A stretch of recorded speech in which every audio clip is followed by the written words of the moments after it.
Ang video na ito ay for informational and entertainment purposes only at gumagamit ng Artificial Intelligence, AI. Ang mga impormasyong ibinibigay ay maaaring hindi laging tumpak. Para sa mga importanteng desisyon, kumonsulta sa mga eksperto o propesyonal. Gusto ko pag-usapan natin ngayon ang libro na ang pamagat ay The 4-Hour Workweek. Ang una kong tanong sa iyo ay tungkol sa ano ba ang libro na ito. Pakibigyan mo muna kami ng summary pero huwag mo munang idetalye. Sa susunod na lang na mga tanong ko. Ang The 4-Hour Workweek ay isang libro na isinulat ni Tim Ferriss na nagbibigay ng mga praktikal na gabay kung paano mabuhay ng mas malaya at hindi nakatali sa tradisyonal na 9 to 5 na trabaho. Tinatalakay nito ang mga estratehiya para mapataas ang kita, mapagaan ang trabaho sa pamamagitan ng automation, at makapamuhay ng mas maayos habang tinatamasa ang oras para sa mga mahahalagang bagay. Layunin nitong turuan ang mga mambabasa na magtrabaho ng mas matalino, hindi mas mahaba. Ang ganda pala ang mensahe ng librong ito. Sana nalaman ko ito noong kabataan ko pa lamang para nagawa ko ang mga ideya niya. Anyway, pakibigyan mo na lang ako ng mga mahahalagang puntos o key points sa libro na ito para mas lalo kong maintindihan at ng mga taga-subaybay natin. Narito ang mga mahahalagang puntos mula sa The 4-Hour Workweek ni Tim Ferriss. 1. Deal Framework. Ang pangunahing balangkas ng libro ay ang deal. Definition. Tukuyin ang gusto mong buhay at ang mga bagay na talagang mahalaga sa iyo. Balikan ang ideya ng mini-retirements kaysa tradisyonal na pagtatrabaho hanggang retirement. Elimination. Alisin ang mga hindi mahalagang gawain sa pamamagitan ng Pareto Principle 80-20 Rule. Mag-focus sa 20% ng mga aktibidad na nagdadala ng 80% ng resulta. Automation. I-delegate o i-automate ang mga paulit-ulit na gawain upang hindi mo kailangang gawin ang lahat. Gumamit ng virtual assistants o teknolohiya. Liberation. Magtrabaho ng malaya mula sa lokasyon. Maghanap ng paraan upang makapagsimula ng remote work o magtayo ng negosyong hindi ka kailangang laging nandyan. 2. Mini-retirements. Imbes na maghintay ng retirement sa dulo ng iyong karera, ang ideya ng mini-retirements ay kumuha ng mga pahinga o break upang maranasan ang buhay habang nasa kalakasan ka pa. 3. Pareto Principle 80-20 Rule. Hindi lahat ng ginagawa mo ay mahalaga. Alamin ang mga aktibidad na may pinakamalaking epekto sa iyong layunin at alisin ang mga walang gaanong silbi. 4. Batching tasks.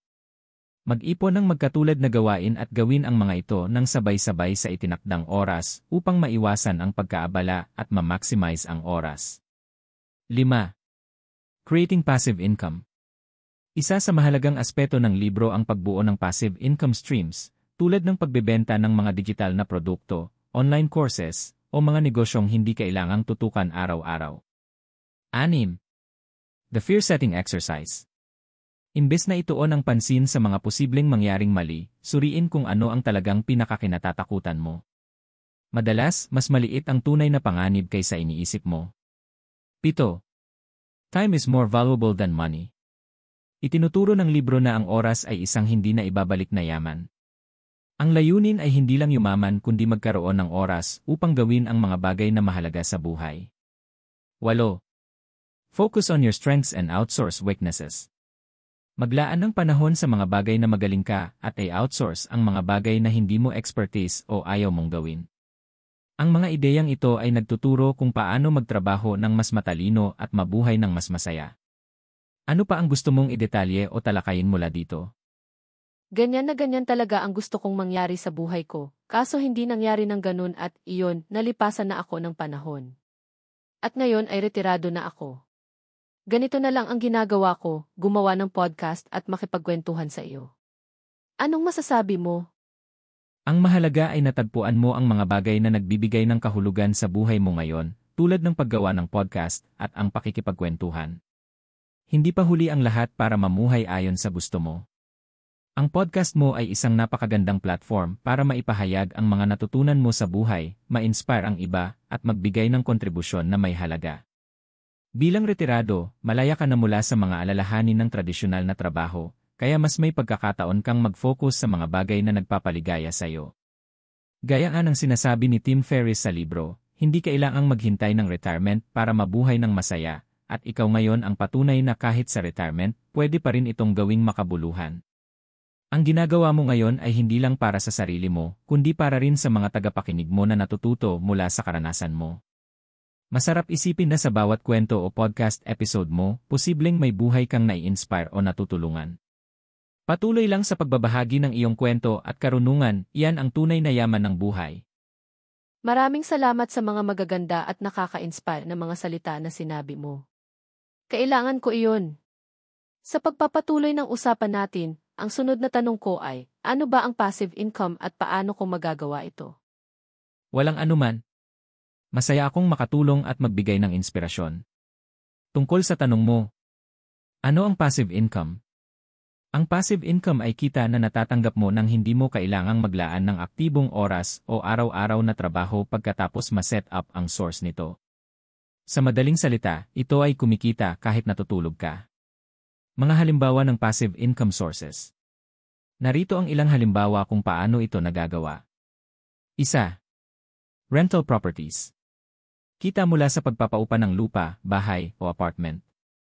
Matapos ang initial na setup, ang kita ay tuloy-tuloy habang binabayaran ka ng mga nangungupahan. 2. Investment income. Dividends mula sa stocks. Interest mula sa bonds o savings accounts. Kita mula sa real estate investment trusts. 3. Online businesses. Pagbebenta ng mga digital products tulad ng e-books, templates, o courses. Kita mula sa affiliate marketing sa pamamagitan ng mga blog o YouTube. 4. Royalties.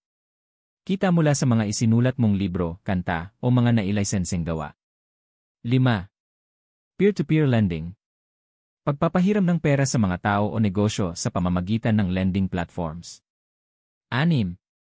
Print on demand. Pagbebenta ng custom-designed items tulad ng t-shirts, mugs, at posters. Gumagamit ito ng third-party services na nagpiprint at nagpapadala ng produkto. Paano mo magagawa ang passive income? 1. Piliin ang source na tugma sa interest at skills mo. Halimbawa, kung mahilig ka sa pagsusulat, pwedeng mag-focus sa paggawa ng e-books o blogging. 2. Maglaan ng panahon at resources sa simula.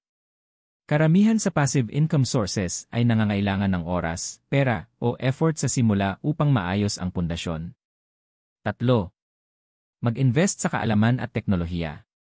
Matutong mag-invest ng maayos kung plano mo sa stocks o real estate. Gumamit ng mga tool tulad ng website platforms, automation tools, o apps na makakatulong sa iyo. 4. Automate kung saan posible. Gumamit ng automation tools para sa mga gawain tulad ng order fulfillment, marketing, o customer service. 5. Simulan sa maliit at palagin. Hindi kailangang magmadali. Halimbawa, magsimula sa isang maliit na blog at unti-unting gawing income-generating platform. Kahit retirado ka na, marami sa mga ito ay pwede pa ring maging bahagi ng iyong lifestyle. Halimbawa, ang paggawa ng e-book o pag-monetize ng podcast mo ay maaaring maging passive income source. May mga specific ba na gusto mong subukan o mas malaman pa? Ang ganda talaga ng itinuturo ng libro na ito. Ang isa pang gusto kong malaman ng lubos ay ang Pareto Principle 80-20 Rule. Pakipaliwanag ng husto. Ang Pareto Principle o ang tinatawag na 80-20 Rule ay isang konsepto na nagsasabi na 80% ng resulta ay nagmumula sa 20% ng iyong mga aksyon. Nagmula ito kay Vilfredo Pareto, isang ekonomista noong 1896 na napansin na 80% ng yaman ng Italya ay pag-aari ng 20% ng populasyon. Ang ideyang ito ay pinalawak upang mailapat sa iba't ibang aspeto ng buhay, negosyo, at trabaho. Paano naiintindihan ang Pareto Principle? Sa trabaho, 20% ng mga gawain ang nagbibigay ng 80% ng iyong produktibidad. Halimbawa, kung ikaw ay isang salesperson, ang 20% ng mga kliyente mo ay maaaring nagdadala ng 80% ng iyong kita. Sa pag-aaral, 20% ng mga paksa ang bumubuo ng 80% ng mga tanong sa pagsusulit. Sa halip na aralin ang lahat, mag-focus sa mahahalagang konsepto o topics. Sa buhay, 20% ng mga tao sa buhay mo ang nagdadala ng 80% ng iyong kaligayahan. Pahalagahan ang mga mahalagang relasyon kaysa mag-focus sa lahat. Mga hakbang upang mailapat ang 80-20 rule. Isa. Kilalanin ang 20% ng pinakamahalagang gawain o aksyon. Gumawa ng listahan ng mga gawain mo at tanungin. Ano ang may pinakamalaking epekto sa aking layunin? Alin dito ang talagang mahalaga? 2. Alisin o bawasan ang mga hindi mahalagang gawain. Itigil ang paggugol ng oras sa mga gawain na walang gaanong silbi. Halimbawa, imbes na suriin ang email ng maraming beses sa isang araw, gawin ito ng sabay-sabay sa isang takdang oras. 3. Mag-focus sa high-impact activities. Ilaan ang iyong oras at enerhiya sa mga aktibidad na may pinakamalaking benepisyo. Halimbawa, kung may negosyo ka, maglaan ng oras sa marketing strategy na nagdadala ng pinakamaraming customer. 4. Gumamit ng delegation at automation. Kung may mga gawain na hindi mahalaga pero kailangang gawin, mag-delegate o mag-automate. Halimbawa, gumamit ng tools para sa accounting o mag-hire ng virtual assistant para sa mga paulit-ulit na gawain. Mga halimbawa ng 80-20 rule. 1. Negosyo. 20% ng produkto o serbisyo ang nagdadala ng 80% ng kita. 20% ng customers ang nagdadala ng 80% ng sales. 2. Oras. 20% ng oras mo sa isang araw ang talagang nagiging produktibo. Paano mo magagamit ang oras na ito ng mas mahusay? 3. Problema sa buhay. 20% ng mga problema ang nagiging sanhi ng 80% ng stress. Mag-focus sa paglutas ng mga pangunahing problema para mabawasan ang stress. Paano ito nakakatulong? Ang prinsipyo ay nagbibigay diin sa kahalagahan ng pag-prioritize at paggamit ng oras ng epektibo. Hindi mo kailangang gawin ang lahat, ang mahalaga ay piliin ang mga aktibidad na talagang mahalaga. Sa paggawa ng podcast mo, maaari mong tanungin. Ano ang mga episode na pinakapinapakinggan? Ano ang mga paksa na nagdadala ng pinakamalaking epekto sa mga tagapakinig mo? Ang sagot sa mga tanong na ito ang magiging 20% na kailangan mong tutukan. Ano naman ang ibig sabihin ng may akda ng libro na ito ang The Fear Setting Exercise? Ang fear setting exercise ay isa sa mga makapangyarihang konsepto mula sa The 4-Hour Workweek ni Tim Ferriss. Ito ay isang paraan upang harapin at ma-manage ang takot na madalas humahadlang sa atin sa paggawa ng mahahalagang desisyon o pagsubok ng mga bagong bagay. Sa halip na takasan ang takot, tinutulungan ka ng ehersisyong ito na kilalanin at maunawaan ang iyong mga takot upang makagawa ng malinaw at mas mabisang aksyon. Ano ang layunin ng fear setting exercise? Ang layunin ay ang suriin ng malinaw ang mga posibleng takot at worst-case scenarios na iniisip mo para makita mo kung alin ang 1. Posibleng mangyari talaga. 2. Posibleng maiiwasan o maresolba. 3. Hindi naman kasing lala ng iniisip mo. Kapag malinaw mong nailatag ang mga takot na ito, nawawala ang kapangyarihan nilang pigilan ka. Mga hakbang ng fear setting exercise. Ito ay isang simple ngunit organisadong proseso na nahahati sa 3 bahagi. 1. Tukuyin ang pinakamasasamang pwedeng mangyari. Sa unang bahagi, gumawa ka ng listahan ng iyong mga takot. Tanungin ang sarili. Ano ang pinakamasamang maaaring mangyari kung susubukan ko ito? Ano ang mga partikular na sitwasyon na kinatatakutan ko? Halimbawa, paano kung mag-fail ako sa pagsisimula ng negosyo? Paano kung mawalan ako ng pera o trabaho? 2. Pag-isipan kung paano mo maaaring maiwasan o maresolba ito. Tukuyin ang mga hakbang na pwede mong gawin upang maiwasan ang bawat takot na inilista mo. Isipin din ang mga solusyon o hakbang na maaaring gawin kung sakaling mangyari ang kinatatakutan mo. Halimbawa, kung mawalan ako ng pera, maglalaan ako ng savings o maghahanap ng ibang pagkakakitaan habang bumabawi. Kung mag-fail ang negosyo, babalikan ko ang skills na mayroon ako at gagamitin iyon upang magsimula muli. 3. Tukuyin ang mga benepisyo ng pagsubok kahit may takot. Ano ang mga magagandang bagay na pwedeng mangyari kung susubukan mo ito? Ano ang mawawala sa iyo kung hindi mo gagawin ang aksyon? Halimbawa, kung susubukan ko ang bagong negosyo, maaari akong matuto ng mga bagong skills at maging mas confident. Kung hindi ko gagawin, baka pagsisihan ko ito habang buhay. Paano ito nakakatulong? 1. Nagbibigay ng klaridad. Sa halip na hayaan ang takot na kontrolin ka, na ilalatag mo ito ng malinaw, kaya hindi na ito mukhang malaki o imposible. 2. Nawawala ang paralysis. Ang overthinking ay madalas nagdudulot ng procrastination. Sa pamamagitan ng ehersisyong ito, makakahanap ka ng mga solusyon at aksyon na maaaring gawin. 3. Masusuri mo ang tunay na epekto ng hindi pagsubok. Makikita mo na ang pagsisisi sa hindi paggawa ng isang bagay ay madalas na mas mabigat kaysa sa mismong kinatatakutan mo. Halimbawa sa totoong buhay. Kung iniisip mo kung dapat kang maglunsad ng isang podcast series na bago at kakaiba. 1. Pinakamasamang pwedeng mangyari. Hindi magustuhan ng mga tagapakinig. Masayang ang oras o kaunting puhunan. 2. Paano maiiwasan? Gumawa ng research bago magsimula. Magsimula sa maliit upang mabawasan ang risk.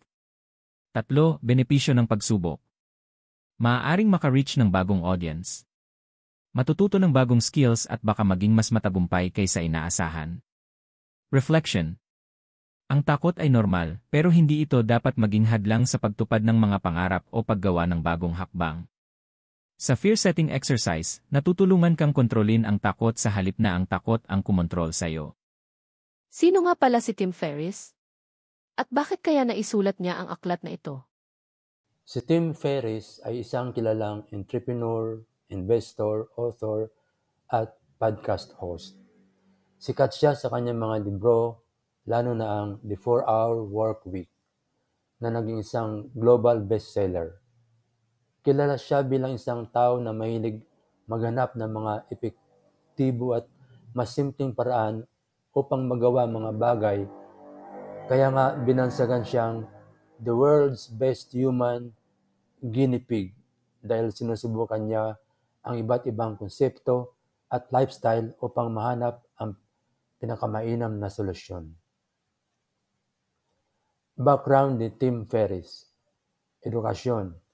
Graduate ng Princeton University. Karera.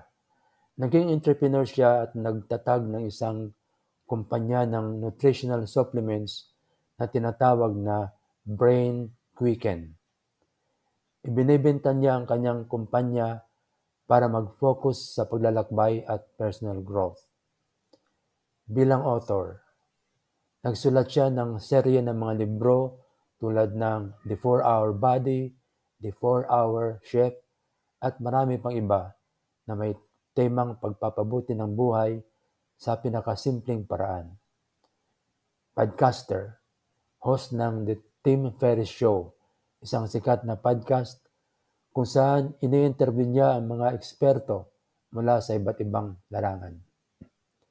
Bakit niya naisulat ang aklat na The 4-Hour Workweek? 1. Personal na karanasan. Si Tim Ferriss ay dumaan sa isang punto sa buhay niya kung saan halos tinutukan niya ang kanyang negosyo 24/7 na nagdudulot ng labis na stress at pagkapagod. Sa sobrang abala niya, wala siyang oras para sa sarili, sa pamilya at sa mga bagay na mahalaga sa kanya. Naisip niya na hindi ba pwedeng maging mas simple ang buhay? Dahil dito, nagsimula siyang maghanap ng mga paraan upang maging mas epektibo ang kanyang trabaho habang nagkakaroon ng mas maraming oras para sa mga bagay na gusto niyang gawin. Pangalawa, paglalakbay at reflection. Matapos niyang magbenta ng kanyang kumpanya, ginugol niya ang maraming panahon sa paglalakbay sa iba't ibang bahagi ng mundo. Dito niya natutunan ang ideya ng lifestyle design mula sa iba't ibang kultura at karanasan. Natutunan niya na hindi kailangang maging abala buong araw upang magkaroon ng matagumpay na buhay. Pangatlo, pagbabahagi ng natutunan.